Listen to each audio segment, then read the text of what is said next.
I am Fabrizio Zilibotti. I'm a professor at the Department of Economics of the University of Zurich and the scientific director of the UBS International Center of Economics in Society. It is my greatest pleasure to chair this session on the proper role of the state in the economy. I would like to welcome and introduce the panelists. I will present in alphabetical order. So Tito Boeri, who is in the center, is a professor of economics and vice rector for research at Università Bocconi in Milano and the scientific director of the Rodolfo De Benedetti Foundation. He is the founder of the economic watchdog website La Voce and the scientific director of the Festival dell'Economia di Trento, an event that is close in spirit to our forum in its aim to establish a dialogue between economic research and the citizens at large. Tito Boeri is an expert of labor economics, economic policy, and European issues. He has been senior economist at the OECD and the consultant of the European Commission, International Monetary Fund, International Labour Office, World Bank, and the Italian government. Gilles is a professor at the Toulouse School of Economics and at the Paris School of Economics. He is also a global university professor at the New York University branch of Abu Dhabi. He is the recipient of the prestigious Iljo Jansson Award in 2007. He is the author of a number of books and articles, among them the recent The Tyranny of Utility, published in 2011. He has written thought-provoking articles on a variety of topics in macroeconomics, including fiscal policy, income distribution growth, labor market institution, and financial development.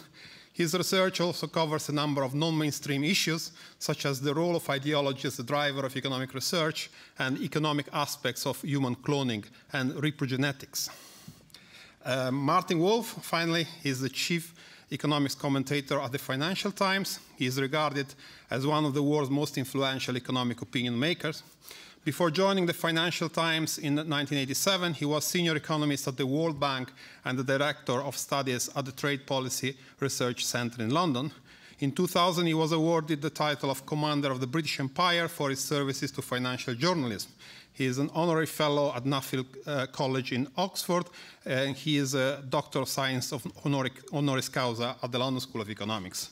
He was a member of the UK government's Independent Commission on Banking in 2010-2011, which was chaired by Sir John Vickers, who was himself our guest in a recent event hosted by the UBS Centre. He is the author of popular books like Why Globalization Works and Fixing Global Finance. So before giving the floor to the speakers, let me briefly introduce the topic. There is a long-standing debate about what the appropriate role of the state in the economy is. Two classical benchmarks are the liberal and the socialist doctrine. Liberal-oriented thinkers view the role of the state as limited to few spheres, like national defense, law and order, contract enforcement, and the provision of infrastructure when there are severe externalities that markets cannot solve. Thinkers in this tradition would acknowledge that some regulation of markets is necessary to promote competition and avoid the abuse of monopoly power by large organizations. They would, however, object to other distortionary interventions in favor of specific groups, be it firms or individuals. Some would grant exemptions on the ground that the state should eliminate barriers preventing people or firms from competing on equal grounds. Public schools and even some limited forms of public insurance might be justified on these grounds. However, the state should not interfere with individual freedom and should not use its coercive power to redistribute the benefits accruing from private initiative and private property. Taxation should be kept as low as possible and limited to what is necessary to pursue the essential state activities. Most European countries follow a more socially oriented, some might say social liberal doctrine relative to this benchmark. The view here is that the state must guarantee and enforce a social contract that keeps together citizens with conflicting interests, preventing the explosion of conflict, social conflicts, class conflict, and protecting and supporting the weaker groups in society. Achieving this goal may come at the expense of more pervasive constraint on economic freedom. Social cohesion requires institutions and policy that provide insurance and redistribute income and wealth from worse off to better off citizens. Think of modern pension systems, unemployment insurance systems, minimum wages, safety regulation in workplaces, progressive income and wealth taxation, etc. In many European countries, such institutions were introduced after World War II under the threat of more radical revolutionary outcomes. Even among those accepting the idea that the state can and should impose constraints on economic freedom, there is variation of opinion about the forms and limits of such intervention. In less than a week, it was mentioned already before, Swiss citizens will be called to decide on the contentious 1 to 12 referendum that would imply a state-mandated constraint on firms' wage policy. Some economists think this is a good initiative, others are skeptical and think it's not an appropriate area for state intervention. I'm sure that this will be taken up at some point in the discussion. Aside from ethical consideration about what states should and should not do, there are different views about how efficient markets and governments are in attaining social goals. Libertarians, or maybe just liberal-oriented thinkers, liberal in the European sense, are optimistic about markets' ability to attain an efficient resource allocation and more dismissive of potential market failures. In contrast, they see government action as plagued by inefficiencies and captures. The opposite is true for more left-leaning economists. They are, on the one hand, less optimistic about the self-regulatory power of markets and their ability to operate efficiently without regulation. On the other hand, they hold more optimistic view about the effectiveness of government intervention. It was already taken in the first intervention how European and Americans appear to have settled for different answers to this question and to these trade-offs. Switzerland perhaps is somewhere in between. State intervention is much more pervasive in Europe. Inequality is more exacerbated in the US, as discussed by Alan Kruger. We also see, on the other hand, the cost of intervention in Europe. So we have higher taxes. Some people would argue less dynamic and innovative societies. On the other hand, I see it difficult to draw conclusive lessons from the cross-country evidence. Some European countries, such as the Nordic nations, perform well in spite of, or some might even say thanks to, generous welfare state institutions. In Southern Europe, overregulation and bad incentive, especially in the labor market, are often identified as among the culprits of poor economic performance. Arguably, then, it is not so much the quantity of social insurance and state intervention, but rather the forms and the quality in which these are provided that matter. This is confirmed by recent survey evidence on citizens' confidence in their national governments across countries. To the question, do you have confidence in your national governments, 80% of the Swiss, 65% of the Swedish respondents answer affirmatively, which compares with only 45% of the French respondents, about a third of the Americans, and a mere 12% of the Greeks. So it seems as if I will let Marius defend the case this afternoon. People perception here seem to be more correlated with the efficiency and quality of public good provision than with the size of countries itself. So I'm sure that the speakers will have many interesting insights to share on these and other aspects of the role of the state. So I give the floor to Tito Boeri for the first intervention.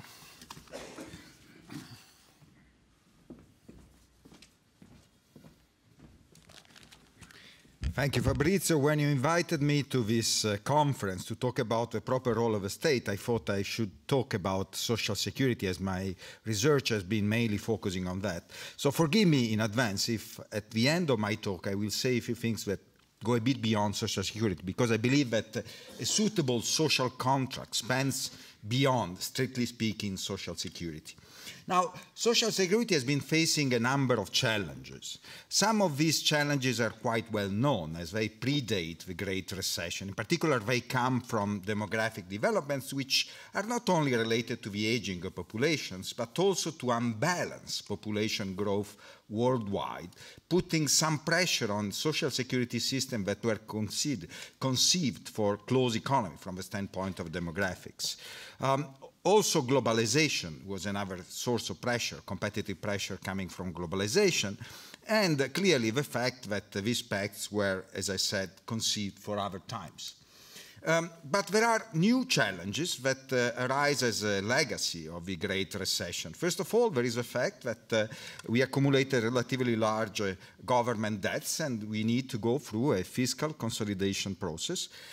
But at the same time, there is another problem, and this is that after the fact that we went such a deep, in some cases so prolonged recession, the size of the pie has been shrinking, and there are stronger conflict of interest. And it's not only a matter of having different interests, now it's really a matter of having opposed interest. And even when they may not be that opposed, there is the feeling that the perception that this is the case. There are also talks in countries where you don't see really, like in the US, a decline of the central decile of income distribution. You do have talks about the disappearance of a middle class. So that's indicative of the fact that there are this very strong pressure and potential for a distributional conflict. So in these conditions, I think it is badly needed to rethink about two key functions of the state. One is being an insurer, so basically provide insurance against privately uninsurable risk, mainly arising from labor market, but also interaction between labor market, longevity, and other risk. And the second function is generally being guarantor of a social contract. And as I said, this second function goes a bit beyond, strictly speaking, social security. To understand the type of challenges and above all the way we should rethink about social security, let me start with an apparent contradiction in the quotes of what is today the unique, I would say, supranational authorities existing in the euro area, so the ECB. These are two quotes from Mario Draghi. This is a very famous interview he gave to the Wall Street Journal in February 2012, in which he stated basically that the European social Europe, in a way, was dead. And he was also stating clearly that all the schemes that were in a way keeping people out of work were in a way no longer affordable. This type of statement may seem in contradiction with a letter that was supposed to be a discreet letter, secret, but then, in Italy, apparently we are not as good as the Swiss people to keep secrets. So this appeared in all newspapers in Italy a few months later, in which before the launching of the LTRO for Italy, the purchase of government bonds, these were the conditions that were laid out by Draghi and Trichet for Italy, things to be done. And there is an important statement there that I put in bold characters. You need to provide an unemployment insurance system. So that seems to be at odds with the other statement, the fact that you need to really cut down social security and you need no longer to pay people to stay out of work. I think that Mario Draghi and Trichet meant something different. And I think this diagram suggests the type of trade-offs they had in mind. There are two ways to provide insurance against labor market risk, privately uninsurable labor market risk in Europe. One is to provide very strict employment protection, so basically raise cost of dismissal, use this as a deterrent for people, for employers to lay off workers. And the other method is the Danish system, mainly, as you can see, Denmark is a key reference there, is to provide more unemployment benefits and provide income replacement to people losing a job. Clearly, this second method, the unemployment benefit or unemployment insurance, is a method that is supposed to be more friendly towards mobility and to ease the reallocation of workers. And, there is evidence that such a system, so if you, ease the reallocation of workers, that would be better from the standpoint of growth, because there is evidence that up to 50% of the productivity gains are associated to reallocation of workers from low productivity to high productivity sites. There is evidence also of a large mismatch. There is a very interesting survey that was completed among the adult population by the OECD, the PIAC survey, suggesting that the mismatch of skills is very large in Europe. And also, the reallocation of workers may be something that could reconcile productivity gains with employment growth, because some countries have been adjusting after the Great Recession, like Spain, by achieving some productivity gain, but clearly at the cost of very large labor shedding. Also there are some effect on other markets. Ongoing research on interaction between finance and labor market does suggest that when you have very strict employment protection, you may have also some distortion to financial markets, and also the financial market may not perfectly operate in this case.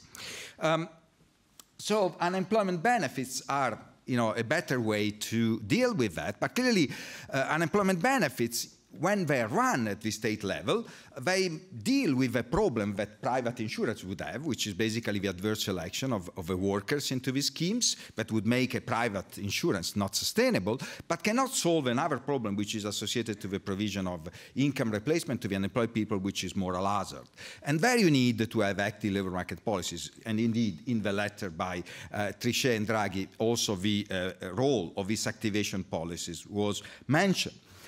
So that idea, the idea of changing, the way we deal with this type of risk, was certainly has some rationale also from an economic standpoint. The problem is, though, that this transformation, moving from strict employment protection to unemployment insurance, coupled with activation schemes a la arts, like in the arts reform, faces very strong political opposition. And we are actually not going there in most countries. There has been some derailment of this process.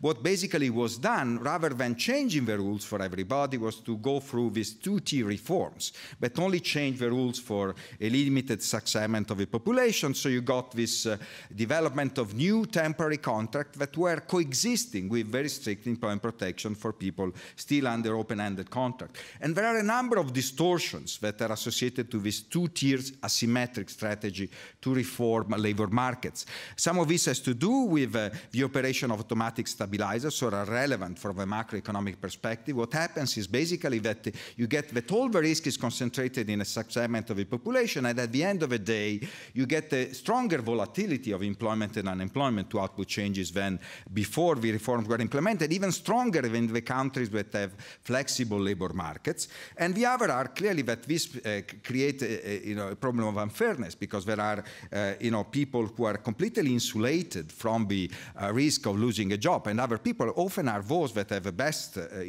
prospect and potential to grow, and young people basically that are instead very much involved. So basically what we are getting is not really flexicurity, that was the dream and the idea that was behind also the statement by Trichet and Draghi. We got something which I would call flexidualism, and can be characterized by these two diagrams here.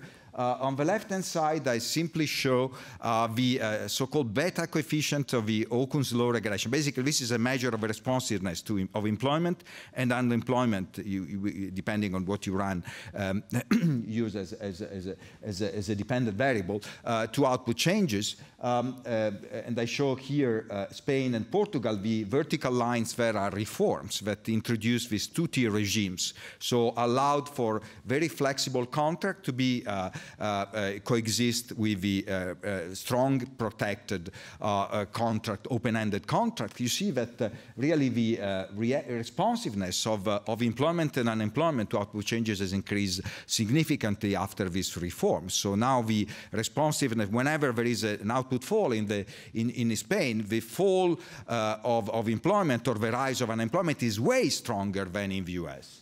But at the same time, this type of reform, besides creating this unfairness and the fact that the risk was concentrated on these groups, also created a problem in the operation of the automatic stabilizer. Unemployment benefit system should, in a way, operate in this context.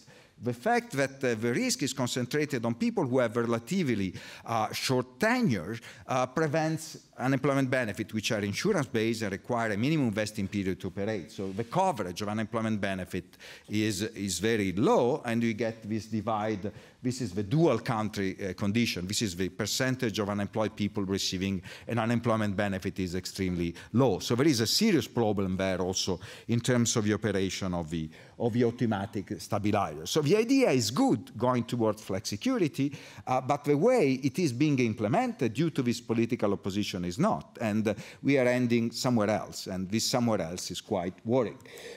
Another challenge, as I was saying before, is related to migration. This is based on some work I did on trying to measure the impact of migration on welfare state in Europe. Basically, here, I'm just looking at the percentage of migrants receiving social security over the same percentage among the native population. These are odd ratio, so number above 1, the horizontal bar there suggests that there is an overrepresentation of the migrants into this population. You see that the key issue, and this is the perception and the worries of Europeans, are related to the non-contributory component of social security. So basically, these are transferred like social assistance of a last resort, but do not require that people do pay into the system before they get eligible to it. While for the contributory part, which is basically unemployment insurance, pensions, schemes that require first a contribution, the problem is not there. This is also related clearly to the self-selection of migrants, the fact that they are younger than the native population, but certainly there is a problem there related to the non-contributory part of welfare. So moving towards a more insurance-based system seems to be a way out of this type of challenge, although clearly not everything can be put in place as a strictly insurance type of schemes. You need also to have some social assistance of a last resort. But so that's really something, and for this non-contributory part, there is something to be done, because there is evidence that there is some sorting of migrants into the countries that provide the most generous social assistance. So there you need to have some coordination across countries, type of things that are clearly not done to date. This is another transition which is very important to be done, moving towards a more insurance-based scheme. The transition toward an actuarially fair pension system. This plots the pension wealth for the old pension system prevailing in Italy, the DB, the defined benefit system. This is the dotted part, and the system that was introduced in 1996, which is a DC, actually is a notionally defined contribution system. You see how different is the profile. There is clearly a difference in level, so the new system is way less generous than the previous one, but the most important thing is what happens after the age of 60. You see that before there was a huge drop in pension wealth, suggesting that people had to leave as soon as they could and go to retirement, otherwise we would have lost a lot of money there, and now the system is instead rather flat. So that's, in principle, theoretically is the way we should go there. The problem is that due to political opposition, rather than moving from one system to the other relatively quickly, we move over a very long time span. So basically the reform in Italy was enforced over a 40-year period. So now we have these two systems coexisting, and there is clearly a lot of tension between the two. So this is problems related to the transition from one system to the other. So to conclude, I think that a suitable social contract requires that the state is more an insurer than, strictly speaking, a provider of solidarity transfer, although there is some role also for the solidarity transfer, but the way out of the current tension is towards increasing the insurance component of our social security system. However, in presence of the consequences of the Great Recession, we do face right now very strong distributional conflict, and these are expressed in Italy. There is nowadays a very bloody debate about the so-called golden pensions. These are pensions that are paid basically 200 times the minima, the pension minima, and there are suggestions about cutting brutally the level of this pension, forgetting that these people have been paying into the system for a long time, so this could be a breach of the contract, and the intergenerational contract, and also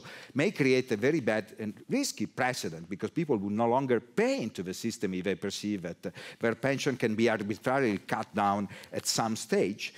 In Switzerland also we have all of this debate about the 1 to 12 or 12 to 1 referendum. This, I think, are matters that should be somewhat discussed, and they need to be dealt with. I think that most of the way to respond to this is related to the design of a tax system more than, strictly speaking, of a social security, but other things that ought to be done belong to a broader meaning of a social contract, and this is indeed the part where I was going to say something beyond social security. I think that the social acceptance for a more insurance-based scheme will increase only if we do address some broader dimension of a social contract. Basically, the problem is that these schemes do survive if there is trust, if there is social capital, if governments are perceived as really being active in fighting against unfairness arising at various levels. You know, we will talk this afternoon about the moral limits to markets. I think we should have a real serious discussion about the moral limits to governments. So governments should be fighting against corruption. We should be fighting against tax evasion. This has been one of the major problems in the fiscal consolidation and in implementing the recommendation of a troika, for instance, in Greece. Really, the perception that we are moving in a context of fair competition is very important. In this context, free press, internet, watchdogs could be very useful in cutting down, above all, the cost of politics, because there is a very strong resistance by the ruling political class to cut down on spending, and there are clearly conditions of privilege that should be dealt with. So that would be very important and would also ease the transition in the social security and the way we handle these challenges, because there is evidence that in the countries where there is less trust, there is more of that type of institution that we want to change and are no longer sustainable. In particular, in the countries where there is less social capital, there is more strict employment protection, cost of dismissal as opposite to unemployment insurance, you know, the first type of change we need to make. Also, there is more regulation in product markets, because, you know, when there is less trust, you need to have, you want to have these regulations, and the support for this very strict regulation is in place. So I believe that addressing this broader dimension of a social contract is also useful to reform social security. Thank you.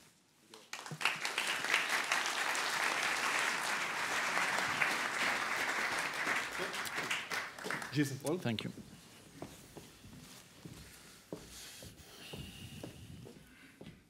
Thank you. So I am not going to use slides. This does not mean that my name is Barack Obama. In fact, I have very little power. I don't have the power to open a hair salon because I need to take a 3-year degree before I'm allowed to do it. I am not allowed to purchase agricultural land because there is a sort of board of agricultural people that regulates this.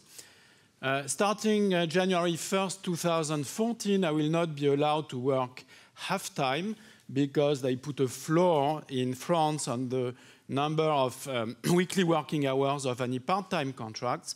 And furthermore, I won't be allowed to rent an apartment to somebody at a price I wish, because the government has decided that it will set rents instead of the owners. So, as you see, I have every reason to use PowerPoint, but I still have the power not to use it, and therefore I will exert whatever little freedom is left to me. So, why do we get all these regulations? Because it is generally agreed, and there is in fact very little debate about that governments are in charge of social welfare.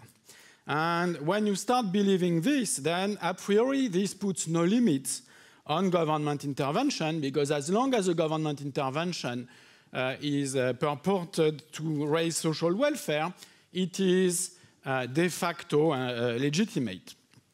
And of course, the concept of social welfare and general interest, as the examples I just gave illustrated, is fuzzy enough to allow rationalization of capture of government by interest groups, and even worse, by constructivist ideologies that, you know, want to make the world a better place to live. And these ideologies obviously have spectacularly failed in the 20th century, creating an unexpected amount of human misery. So this view that governments are in charge of social welfare, I believe it's somewhat recent, because the sort of modern liberal state, Western state, was founded against government abuses of power, especially in fact, the United States. And, and the conception was we need constitutions to limit those abuses of power. In particular, it was not considered that the government was in charge of happiness. The American Constitution grants the right to the pursuit of happiness, which means your happiness is your business, not the right to happiness, because if you have the right to happiness, it means that somebody else is liable if you are not happy. So recently we are moving further away from this liberal Enlightenment view because since the Keynesian revolution, governments have been in charge of output and employment, and now they are really in charge of happiness. The British government is putting in place a state bureaucracy in order to measure the happiness of the people. And in a few years from now, we will talk about happiness in the newspapers the same way as we talk about employment and GDP. And when happiness will fall, which I'm sure it will in the UK at some point, then it will be a national crisis, and somebody will have to do something about it. So why did these 18th century people believe in limited governments? Because, well, let's, okay. First, why did some people believe in unlimited government? Because they thought somewhat abstractly that government was based in consent. And of course, the idea that government is based on consent conflicts with the fact that people have heterogeneous preferences. And so how do you reconcile these two views? Well, you sort of invent a fictitious society where, despite the fact that people disagree, you pretend that they all consent to whatever government intervention you are trying to justify. So for Jean-Jacques Rousseau, this was the general will.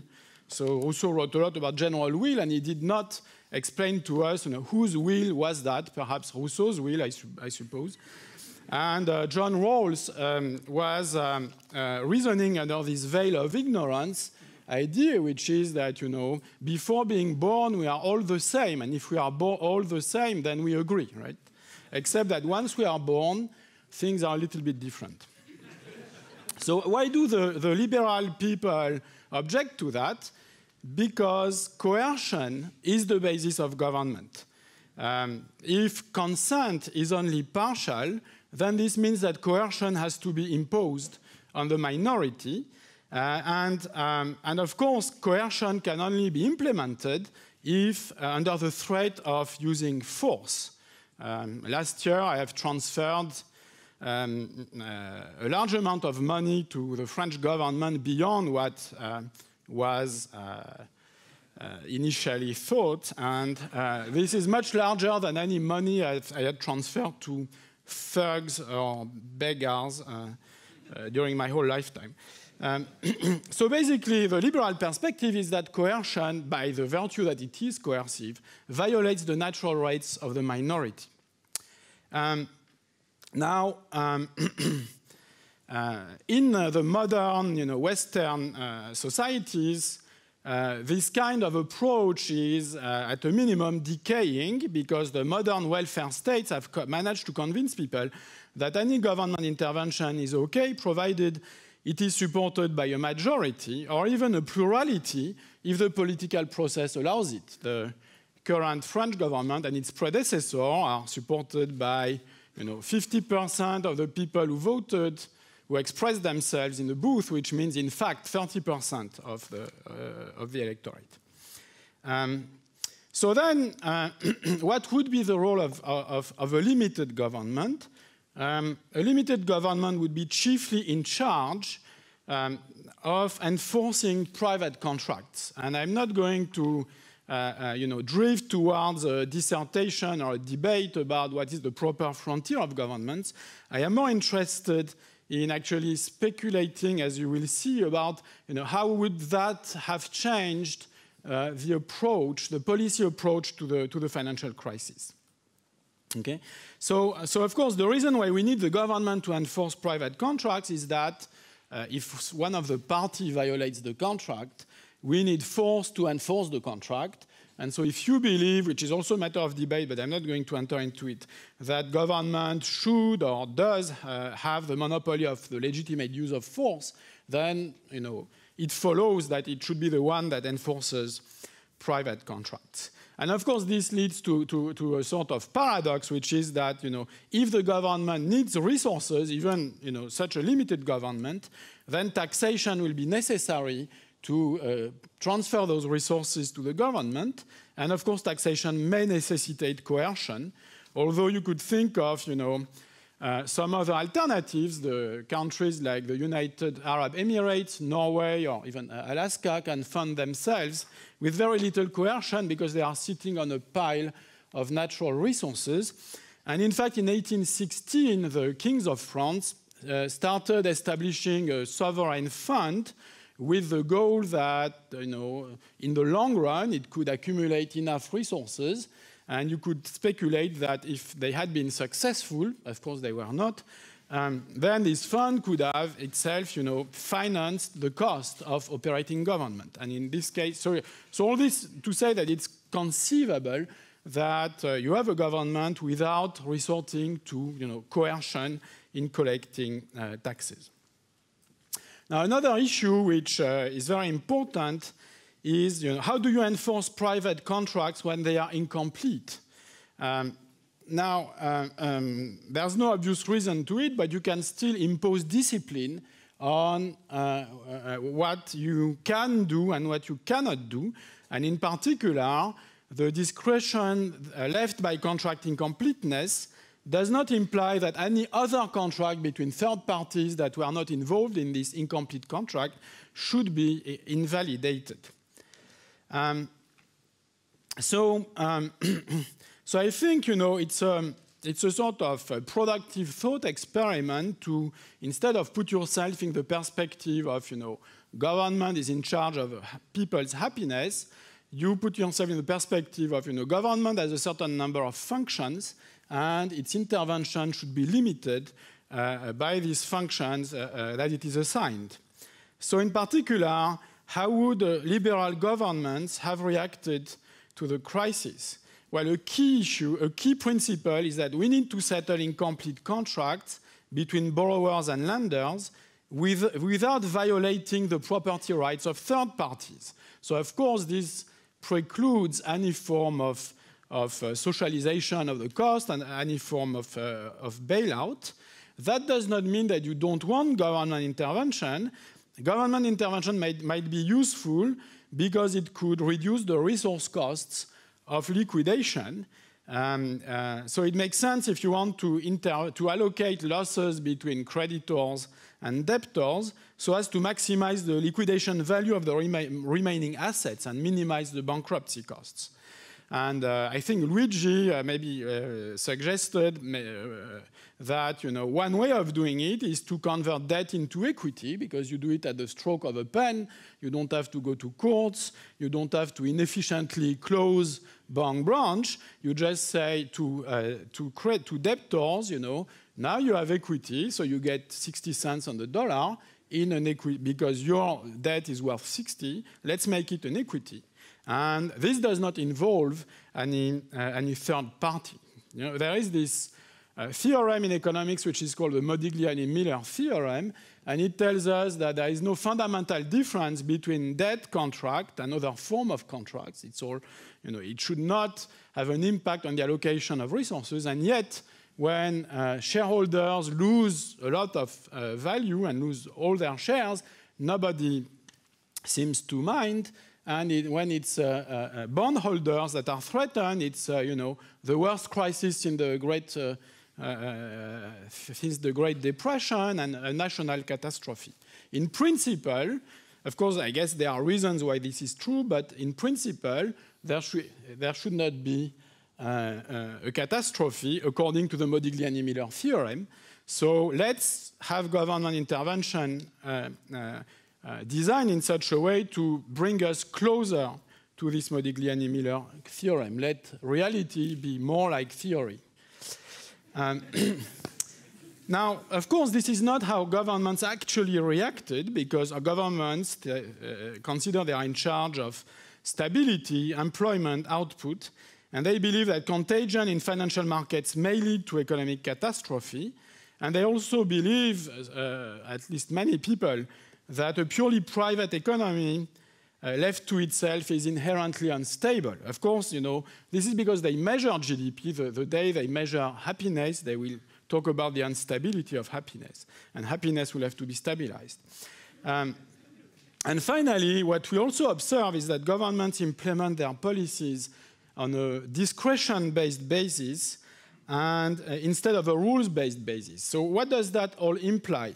Well, in some sense, you know, crises are a sort of one-way bet for governments, because, you know, if you do nothing, a bunch of banks are going to fail, you're going to be blamed for the bank failures. Whereas if you become an activist, you do something, TARP, stimulus, 12-to-1, whatever, then you could say, you know, I tried my best. And if this fails, you can always say, well, you know, we should have done even more. In particular, you manage to eschew any cost-benefit analysis of the interventions, because in any case, the costs and benefits are spread through time beyond your electoral horizon. And this is especially damaging if the initial status quo is unsustainable, which means, you know, you need adjustment, and your intervention postpones the adjustment.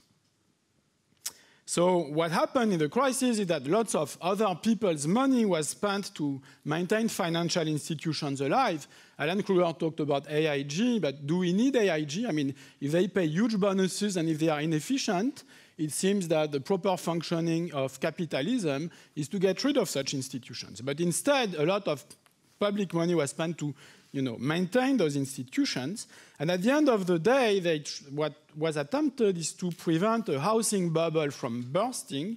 Well, it did burst, but it was replaced by a public debt. And so adjustment was postponed. And in that process, a number of private debt contracts were invalidated. For example, the way, well, moving through another example, the way Greece defaulted was crafted so as to avoid triggering credit events. So this means that, you know, those who held CDS upon Greece were cheated upon. Now in France, there is a lot of talk about, you know, debt overhang of local governments, and the creditors, the banks, are blamed for selling them so-called toxic contracts. So there is going to be a move towards, you know, invalidation of such contracts by the government. And of course, public commitments are invalidated too. For example, the unelected ECB implements forced transfers from taxpayers in the north to the south in violation of its constitution. So then you might ask, okay, I'm going to conclude. Does this actually preserve happiness? You know, well, we are violating violating private contracts, but does this actually preserve happiness? I am skeptical about that, because the long-run outlook seems not very sustainable. The response of governments to the crisis has led to a general increase in public debt levels, to the point that the IMF recently has suggested a capital levy, so we are going to have, you know, more expropriation in the name of happiness. And given their short political horizon, people in power do not take into account the consequences of their actions on things like, you know, persistence and secular growth in government size, which is, you know, building a time bomb and misery down the road in the future. Thank you. I stop here.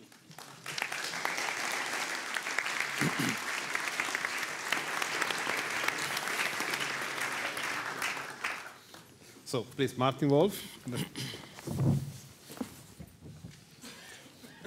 Okay. First of all, it's an enormous pleasure to be here in what I must say feels to me like a cinema, but a very elegant cinema in a very beautiful city. I had a pretty good suspicion that by the time I got up after the inaugural lecture and the two preceding discussions, more or less all the traditional things would have been said. So I decided to approach this in a slightly different manner. And not being a powerful person, of course, I use PowerPoint.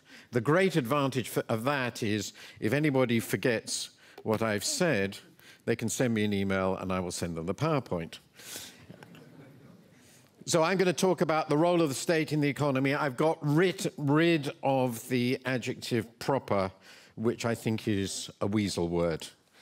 So I'll start with how we think about the state nowadays. So I looked up my favorite source for how we think about things, which is Google Images. So first of all, we have this very benign image of the welfare state, the hand out there to help you. This, I might say, is Tito's view, and very clearly not Gilles' view. This is Gilles' view, of course. Here is the welfare state as a castle of protection, and there is some herald, obviously an ass, who is, literally in this case, who is calling to tax the rich, and as they lower down the drawbridge, this says small businesses are being utterly flattened. So that's the view you've just heard, right? And then, of course, there's the view of the welfare state as protective. This is, it looks very definitely British, but I imagine similar demonstrations can be found all over Europe. And Gilles will no doubt immediately point out that all these people are public servants. And finally, well, the conclusion of Gilles, in fact, in one drawing, the European welfare state, this of course is an American cartoon, is sinking rapidly, and while it's sinking, somebody in a boat is saying, "Trust me, it's the best." So that, I think, gets pretty clearly the issues. I'm going to go through these points. I'm going to talk about how to address the question. I'm going to talk about what I'm following Jane Jacobs, I refer to as the guardian and merchant syndromes, or the guardian and commercial syndromes. I'll have a short history of this. Then I will talk about how we separate the two. Then I'll talk about the challenges to the modern synthesis of the guardian and merchant syndromes in the modern world, and finally diminished expectations. I would argue, I will argue, just for controversy, that the democratic post-war welfare states, and by the way include the US after the New Deal in this, reached a relatively successful balance between what the state provides, protection, and what the market provides, which is prosperity. But there are, of course, never final answers to questions of this kind, of how to make a flourishing state and its relationship with the people. And these depend on circumstances, including capacities, values, and so forth. And these change, and values conflict. So solutions found at one time fail at others, and I think that's where we are now. So I agree with Gilles on that fundamental issue, and I think in different ways Tito is saying the same thing. Whatever we managed, whether you think it was good or not, it doesn't work so well anymore. Now, one of the ways of thinking about this, which I found particularly useful, as I've already indicated, is in the work of Jane Jacobs, who I think is probably the most brilliant social commentator of the last half century. That's a very controversial view. But I discovered, to my absolute astonishment, Luigi might surprise this, that this view was shared in considerable measure by, of all people, Bob Lucas, because Bob Lucas and I both presented at a seminar in her honor in Canada. She's the great theorist of city life, about 3 or 4 years ago, shortly before she died, on her views of growth and prosperity. Anyway, in one of her books, which is called Systems of Survival, she argued, and I think it's a very subtle idea, that if you look at contemporary societies, they involve creating a fruitful synthesis between fundamentally different value or ethical systems. One of them she called the guardian syndrome, Obviously, in Gilles Saint-Paul's view, there is no such thing as a guardian syndrome, but I would disagree. Guardians go back to the very beginning of our history in agrarian societies, and their basic characteristics are those of the warrior and bureaucrat. They admire obedience, discipline, and hierarchy. They adhere to tradition. They admire loyalty. They show fortitude, and they are deeply suspicious of outsiders. They are perfectly prepared to engage in large-scale deception in the aim of pursuing what they see as a higher goal. And these are, of course, the virtues of soldiers and bureaucrats. And I would stress their virtues because without them, none of our states would exist. None of our states would exist without these virtues. And therefore, the guardian syndrome, this ethical system, controls states. And its main moral goal, I fully understand all the problems, I'm going to come to that in a moment, is protection. Now, those engaged in commerce, the merchants, have a very different set of ethical values, which permeate everything they do. Their activities are based on voluntary cooperation. They compete. They admire efficiency, which guardians don't. They respect inventiveness.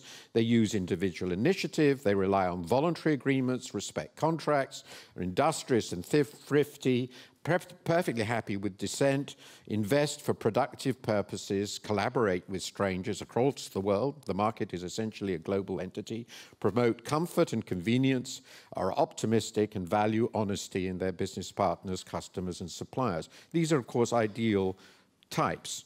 The merchant syndrome guides business, and prosperity is the goal of the merchant or commercial syndrome. My crucial point, which was her crucial point, is that sophisticated modern democracies all demand that these syndromes work alongside each other fruitfully and productively. And this is really hard to do, really hard to do. If the guardian syndrome takes over commerce, the result, as has already been noted, is economic stagnation, inefficiency, and an ultimate collapse in the legitimacy of the state. And the Soviet Union may stand for that perfectly well, as I think Gilles has already mentioned. Some things simply have to be outside command. In fact, a huge number of things have to be outside command. But some things must be under hierarchical, disciplined, forcible control. Without them, we don't have states, we don't have order, and I regard anarchy as a fantasy. If the merchant syndrome takes over the state, the result, of course, is corruption, inefficiency, and a collapse in the legitimacy of the state. You might think of that as Suharto's Indonesia. Some things just cannot be for sale. And the most subtle and interesting thing about our societies, and as soon as you think about this, you realize how subtle it is how clearly we are able to distinguish when things are going well between what is for sale and what is not. It's a very surprising distinction. And we know very well in our hearts that we can't have our societies function if everything is for sale, and we can't have our societies function if nothing is for sale. Not only do we know this in principle, we know it very clearly from experience. Now, guardians probably came before merchants. That's a very controversial position, so I'm not going to go into that any further. But there's a lot of economic history on this. But they've operated side by side, more or less successfully, for about 3,000 years. And it's always been very complicated and vexed, and guardians have always despised merchants. Just think of the Confucian view of the merchant class. It's a beautiful example. It's 2,500 years old. Think of the church, all guardian syndromes. Meanwhile, of course, the merchants always consider, rightly, that the guardians are predatory and interfering and stop them from doing what they want to do. Now, the modern democratic post-industrial state, so the last 150 years or so, 150 years, has ushered in the most complex ever relationships between merchant and guardian syndromes. But the combination of honest states, at least reasonably honest states, with reasonably dynamic economies has also worked remarkably well. In the managing these relationships, I have to introduce the people on the panel, namely who are we. An important role is played by a third syndrome, which also goes back to the beginning of time. I refer to them as the shamans. If you think of them, you can call them priests, or you can call them, in modern times, economists. Shamans were intellectuals. They promulgated and defended a notion of a divinely ordained order, including a divinely ordained social order. In the modern era, the shaman defining the ideal relationship between guardian and merchant syndromes, you've heard this perfectly from Gilles, are economists. The doctrine of economists falls between belief in a more or less utopian free market and a more or less ready appreciation of reality. It's constantly changing and, of course, constantly debated. And our goal, of course, is understanding, and that's why you have to listen to us. Now, the big question I see that this panel is trying to address is how one keeps guardians and merchants in their proper sphere, on which we can, of course, argue from first principle. We have to do so. There's no ultimate answers. There are three reasons why this has become very hard, which I think is often ignored. First, the modern economy is dominated by huge limited liability companies, very strange creations, by the way, a limited liability company. I've always been surprised that pro-capitalists don't admit how weird it is that we should have such an entity, which are, of course, creatures of the state. They are hierarchical organizations with guardian characteristics. Companies also have economic and political power, and that means the two syndromes overlap at the core of our system. Secondly, the night watchman state, the purely life and property rights protecting state, no longer seems to be enough. The state has to defend competition. I think that's almost universally accepted in the 20th century. It has to deal with a host of environmental and other externalities. There was no discussion of that role at all in the previous discussion, which I think is extraordinary. And of course, at the very least, surely, following Alan's work, it has a massive role in subsidizing education, unless we wish to transfer cumulatively inequality over generation. So it interferes quite rightly in commerce. Third, the state is democratic. It is democratic. I know that there are lots of people who think that the move to democracy was a terrible mistake, and the American right is working very hard to correct this. But it is required to respond to the public's desire for protection against predation, for economic security, for equality of opportunity, and for what it sees as basic fairness. And the value of constitutions in preventing this is next to zero, in my view. So let's be very controversial. That's my view. So the modern democratic state has to keep the syndromes apart, but demands their intense intermingling. If it works, the result seems to be a high-quality way of life. So think of Scandinavia or, of course, Switzerland. If it doesn't work, the result will be excessive taxation and regulation, a decline in enterprise and innovation, poor economic growth, and pervasive corruption. And I will not name the country that I have just put up there, which seems to embody the failure of the modern synthesis. My final section, the modern synthesis, what I described as the modern synthesis that we evolved in the post-war period, is now under huge stress. We are, I think, in a revolutionary period of upheaval. And in a way, this discussion today brings this out beautifully, particularly starting with Alan and ending with Luigi. We'll see this very well. First, as Gilles has mentioned, the guardian syndrome in modern form is very expensive. With the rise of the protective welfare state, the fiscal capacity of states has been stretched to the limit. I think there's no doubt, I don't think we are in a terminal fiscal crisis, but there's no doubt we are at the limit of our fiscal capacity, if not beyond. Second, developed democracies are losing economic vitality, and probably for the same reason. The combination of aging with sub-replacement fertility rates, resistance to immigration, a slowing rate of innovation, I think there's lots of evidence for that, is undermining the growth of our economies. As fiscal burdens rise, the ability of economies to meet them is falling. Third, rising inequality is clearly sapping cohesion, the sense we're part of the same thing. The divergent fate of a globalizing elite and a globalized mass, that is, a mass to whom globalization seems to happen, is pulling society apart. Fourth, globalization itself is under real stress. The challenges of running and responding to global economic challenges may be reaching limits. This is obvious in the case of financial integration, where the vital role of state fiscal backing has imposed a limit to globalization. Then that raises questions which I think a subsequent session will deal with how you respond to that. But of course, there are also real political backlashes against globalization in other areas, which has happened before. And finally, I'm struck that nobody has mentioned this, an enormous number of vital public goods are global, and the state can't provide them. The protective guardian syndrome is defensive and hostile to outside interference. It finds it very difficult to create global systems of order, much better at global systems of disorder. And the most obvious example of these challenges, of course, is climate change. So we live in an age of disappointed expectations. We cannot resolve the relationship between these two syndromes on the basis of a priori reasoning. What is needed is a new working synthesis applicable to contemporary conditions. In creating that synthesis, we need to understand the underlying goals, which remain what human societies have always wanted it to be, which is a reasonable level of protection for individuals against extreme insecurity and prosperity. The difficulty that we face today, in my view, is that the state is far less able to provide the protection people demand, since it is both overstretched and operating in a global world. Thank you.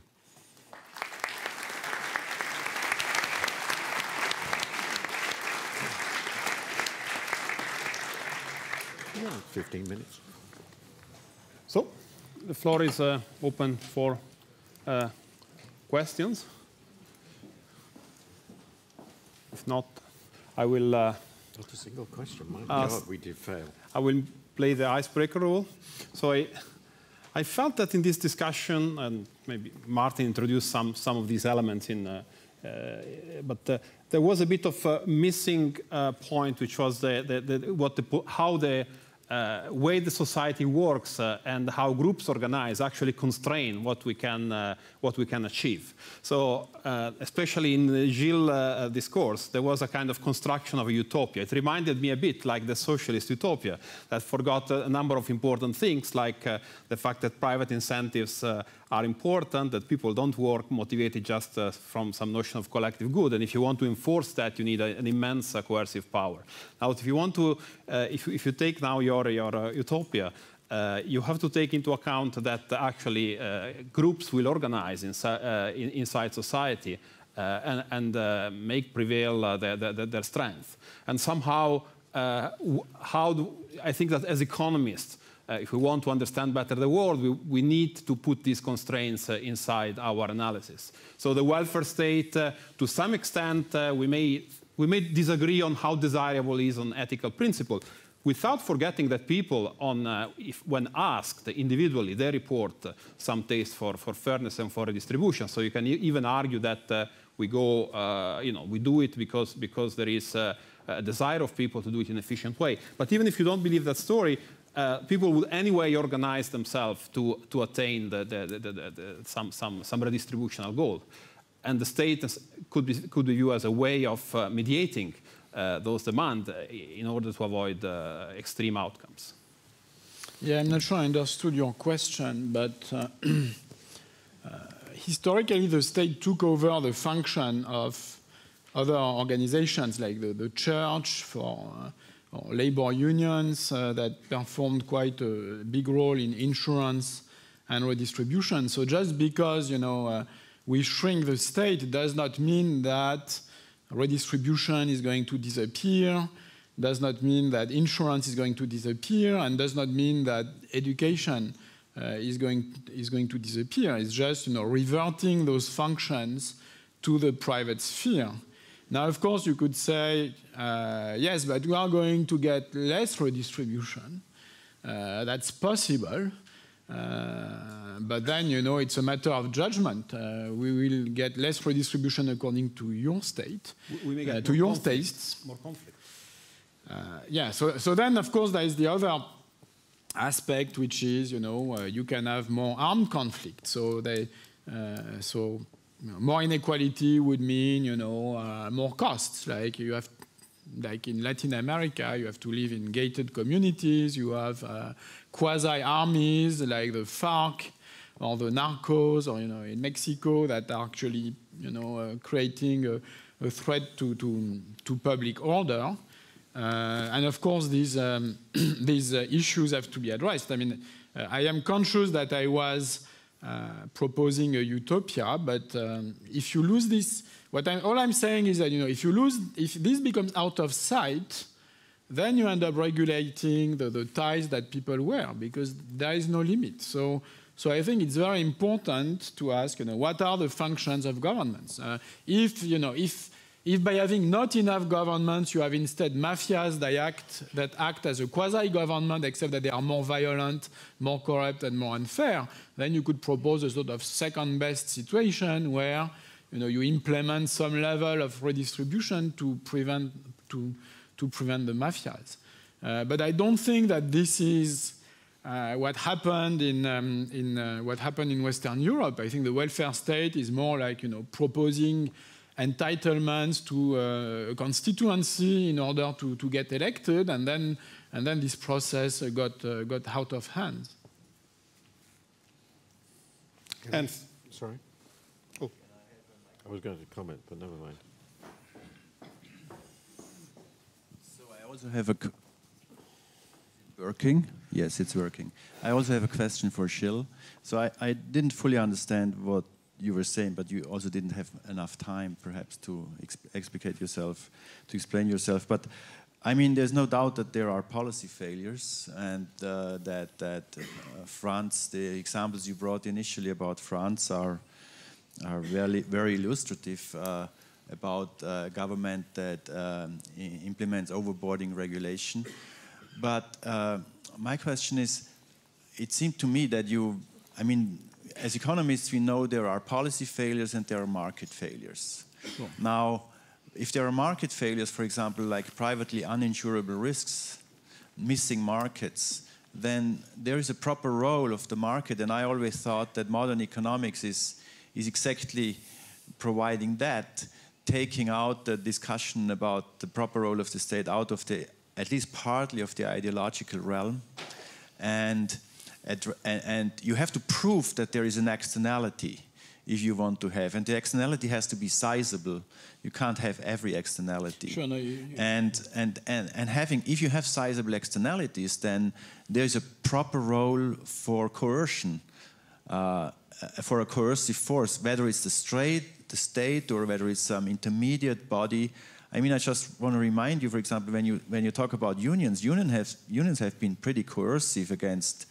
If you didn't want to strike, you were a strike breaker. They were pretty harsh on the strike breakers typically. So they were also coercive institutions.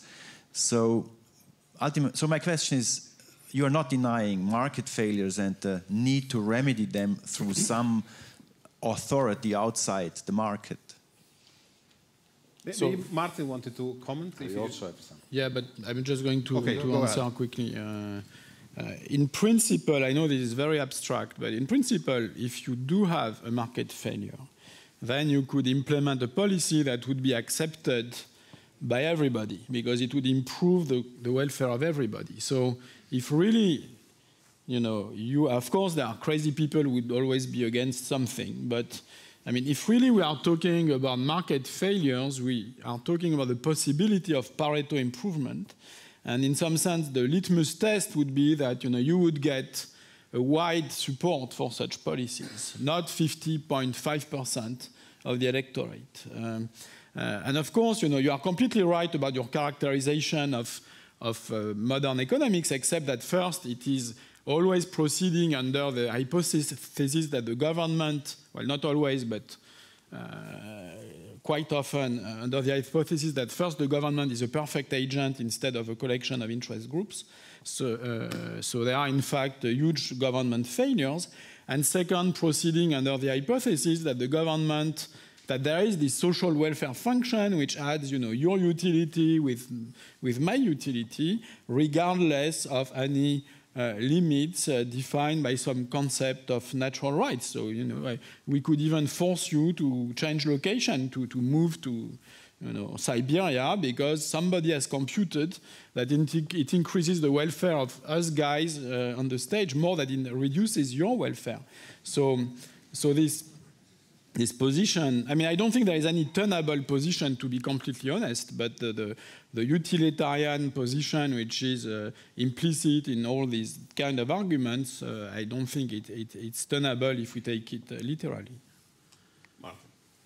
I'm also not quite clear, but on the starting point. But clearly, if you start from the position, which we will presumably discuss this afternoon, that there's a priority to voluntary exchange, which should be permitted, even if an a priori argument can be made that the outcome of a voluntary exchange is socially suboptimal, because either there's an overwhelming moral priority to voluntary exchange, or because you believe the state is bound to fail, then you will end up in Gilles' position. I don't accept this position, and I don't see why I should be forced to. It's an ethical position. It's not an economic position. But that's good. I mean, it starts from an ethical position. My position here is there are other ethically relevant positions, which you can also argue about, but they're very, very important. So you mentioned the question of popular support. I don't know what the situation would be in Switzerland, but if you asked in Britain, what is the level of popular support for the principle of a national health service, I would guess it's 95% of the population, right? So his position is tyranny. The abolition of the National Health Service would be tyranny. I didn't advocate the abolition of the National Well, that Health would be Service. illogically. Everybody complains about it. You debated you put forward the proposition that we could go back to relying on voluntary I said, associations. Let me finish. Let me finish. You said we could go back to trades unions and voluntary associations. The British rejected this. They knew this experience very well, and they rejected it by an overwhelming majority as almost immediately after we became a universal suffrage democracy. The same is true for the position you did advance, definitely did advance, that really the state doesn't need to be involved in education. The church can provide. We don't have a Catholic church. We don't have the equivalent. Again, this was decided in the 1880s, even before we had universal suffrage democracy. So my view is that the pure liberal position, which had no chance, zero, of winning an election in any country in the democratic world, including the US, is not a politically relevant position unless you're prepared to argue for limiting the franchise back to where we were about 1850, which I think is quite a logical position, but not one I would support. And the reason for that is that the ethical principle I hold as just about as important as individualism, is that everybody, every citizen, should have a full right to participate in public life, and that includes accepting the result of the political processes which are inevitably majoritarian. I'm not going to argue for unanimity. I think that Jim Buchanan's position is unacceptable. So liberalism of this form really does have a profound political problem, which is why I addressed the issue in the way I did. Tito. Can I say a couple of things? No, order. Okay. Well, no, I'm the state. Okay, fine. Now, by the way, something to say also about this Indo-European trilogy that Martin was proposing. I think that we need, I mean, I don't know whether the role of a shaman should extend also to provide a collective memory. I think that's something that we are badly missing, because we have a lot to learn from these policy failures. And they do suggest that the guardians are really, sometimes are really not operating as they should. And there are many things, many forces that are outside what we define as the ruling class. And it's, so that is something that I think more thought and more attention should be spent on. Because I think that's a bit in the spirit of what Fabrizio was saying before. There are all of these forces and these interest groups that play outside and not transparent, you know, and derail, you know, many things we talk about are completely disrupted by the action of these groups. You know, we are talking about migration. Let us talk about, you know, the issues we were talking about before. Migration has been, to a large extent, modified in its impact in Europe by the operation of these groups of licensing, the type of things that Alan was also mentioning in his talk.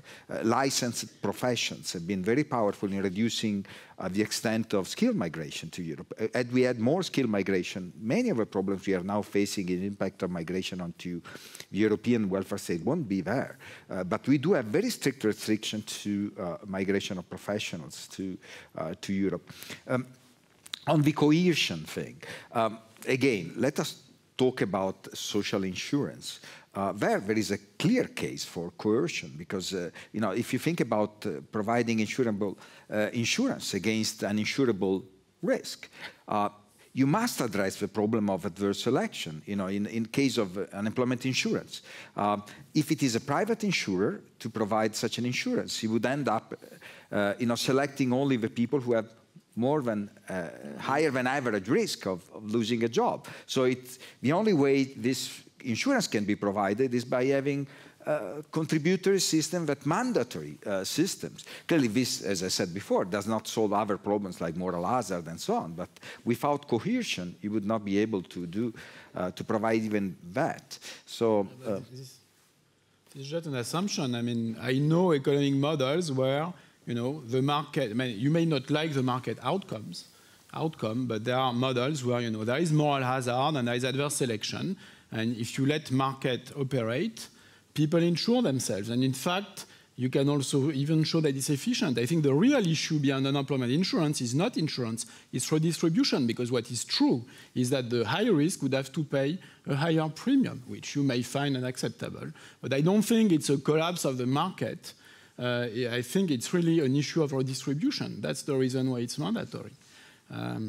So I don't think that, people make a sort of a huge fuss about market failures and very little about government failures. In my country, 60% of GDP is government expenditures, and it's continuing to go up.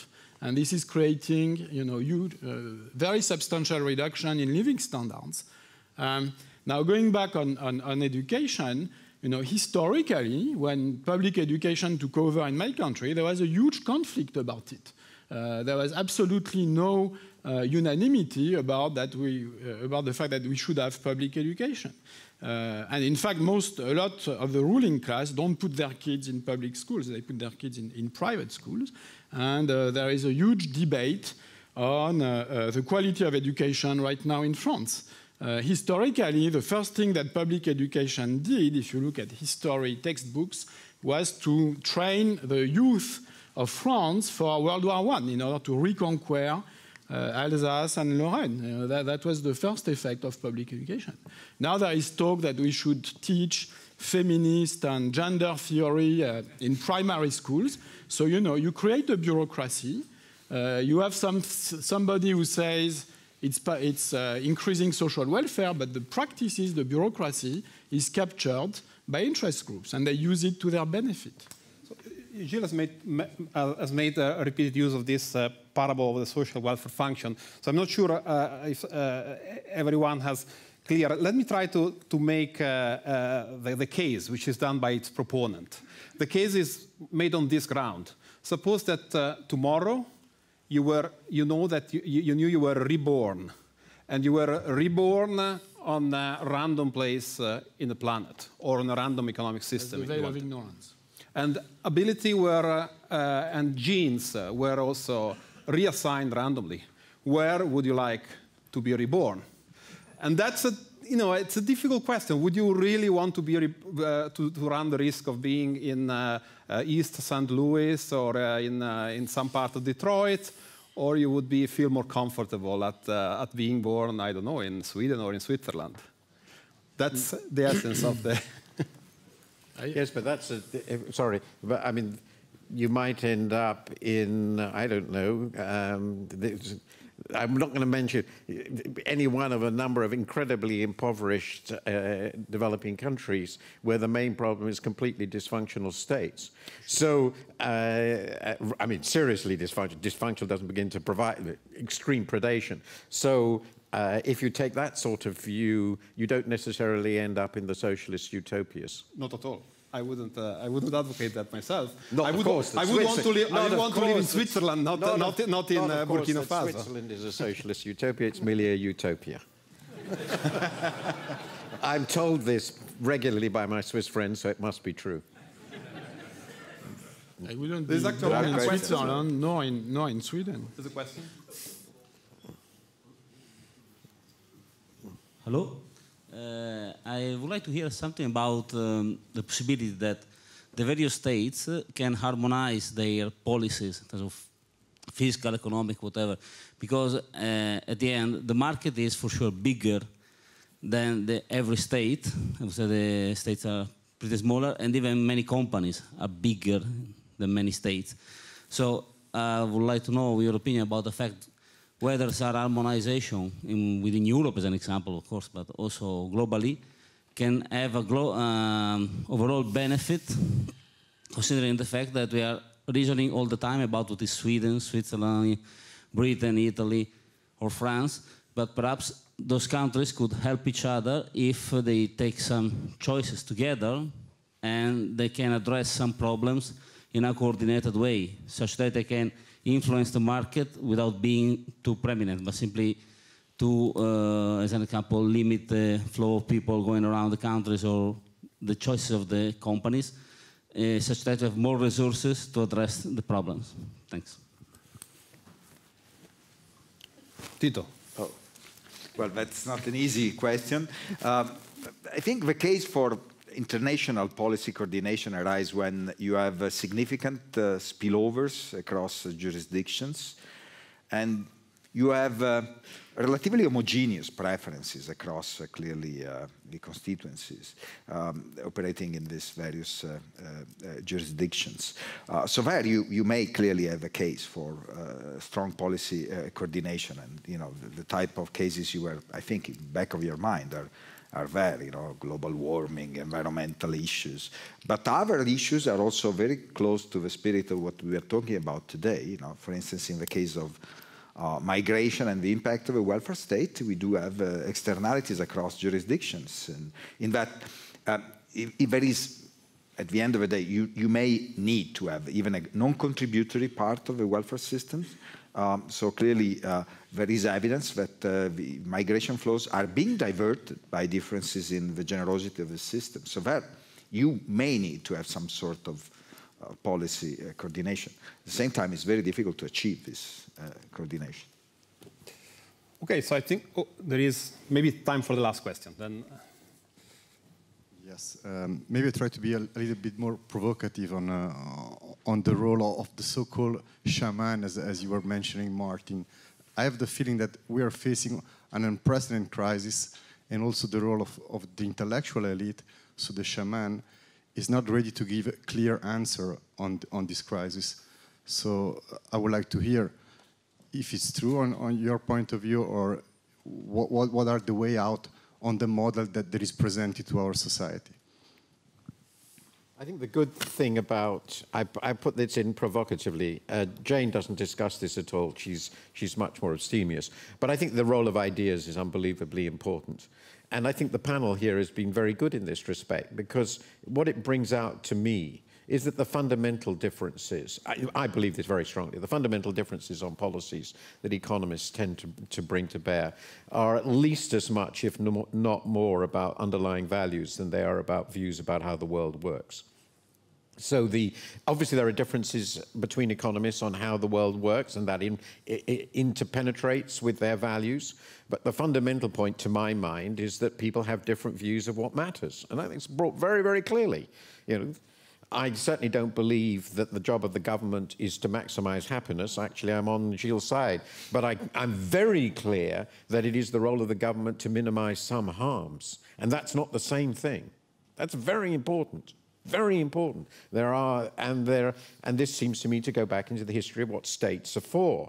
And in the modern world, since we have vastly more resources, it is inevitable, in my view, that the state has been called upon to provide more protection than it would have been done 200 years ago. I mean, that's just a different world. Now, we can disagree on this, but there are fundamental core value systems involved here. And it's very good that they should be out in the open and not hidden behind some technical apparatus that looks as though it solves all these deep value questions. And beyond that, of course, economists do disagree, quite rightly and appropriately, because the economic system, in my view, is an immensely complex system, on how precisely it works at any particular times, what is important and what is not. And I think the more the world outside looks at economists as a squabbling set of squabbling priesthoods, the better it will be for the world. Yes, I think this is a very accurate note on which to end. I think, one of the missions of our center is to bring the richness of the debate that also we have inside economics. Sometimes we're portrayed as a kind of monolithic views about this or that issue. I think that we have some common tool to analyze questions, but often we reach very different results, as you have seen this morning very powerfully. And I'm somehow pleased of that. And on this note, I will conclude.